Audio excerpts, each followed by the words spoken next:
Donc bonjour, donc aujourd'hui on va s'intéresser à l'activité 2 avec donc la mise en évidence des aires auditives. Donc la séance 1, vous avez pu voir le parcours du son donc au cours donc différentes petites observations et vous avez pu vous apercevoir que pour Monsieur Doucan donc il n'y avait aucun problème au niveau donc du conduit auditif ni au niveau du tympan. Donc du coup, comme il se plaint toujours de ce problème auditif, on va aller pousser un petit peu plus loin les examens et on va s'intéresser aux IRM. Donc c'est-à-dire on va essayer de visualiser donc le cerveau et puis voir un petit peu au niveau du cerveau s'il y a des zones qui sont des zones particulières qui sont activées au moment d'un stimuli auditif. Donc du coup pour cela on va utiliser un logiciel. Donc c'est le logiciel Eduanat. Donc on va commencer par ouvrir une image anatomique. Alors, on va dans l'imagerie, c'est où l'audition, donc je cherche mon audition, généralité, hop, audition, et je vais ouvrir donc ici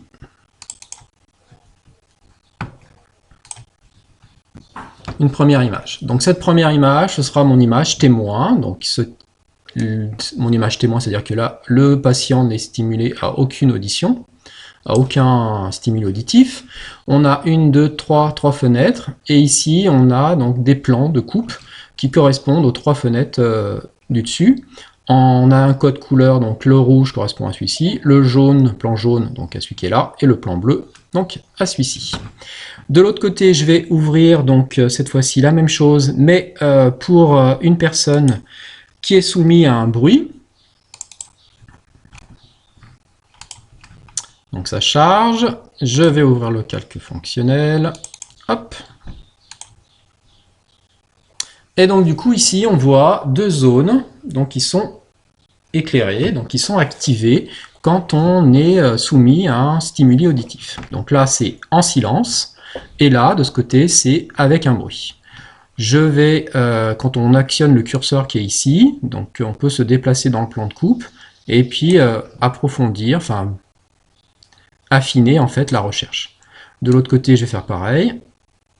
Alors hop, donc l'aire auditif elle est ici, et donc du coup on a localisé nos aires auditifs. Donc du coup maintenant vous allez devoir sur votre schéma, me représenter cette aire auditive. Maintenant donc on va faire la même chose, mais on va regarder, donc là je vais fermer cette image, hop, et je vais ouvrir cette fois-ci de ce côté, donc l'IRM fonctionnel de M. Doucan, donc avec, pour voir un petit peu ce qu'il y a comme problème, ou pas. Alors, où c'est que je les ai mises hop. Pathologie.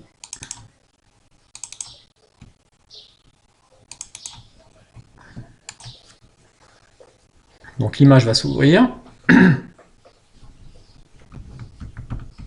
Voilà, donc ici vous avez donc l'IRM de M. Doucan. On voit ici une zone qui est beaucoup plus claire, d'accord? Donc là on est à contraste inversé par rapport à ici. Donc la zone qui est claire qu'on retrouve ici et ici. Donc on va aller voir si on la retrouve de l'autre côté avec l'autre plan de coupe. On était à peu près à ce niveau. Oups, là, je me suis un peu emballé. Et là on la retrouve ici.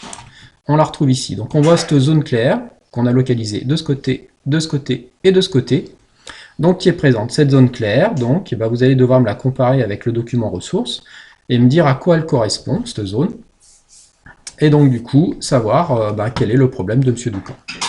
Et à partir de là, vous me ferez une synthèse. Donc voilà, donc du coup vous aurez fait le petit 1, le petit 2, le petit 3 et le petit 4 de cette petite activité. Donc tout ça à compléter sur votre document ressources.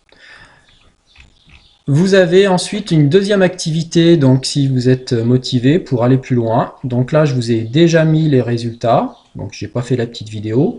Je vous la mettrai en ligne plus tard. Et donc du coup, ça vous permettra donc de voir un petit peu les aires auditives qui sont soumises aux émotions. Voilà.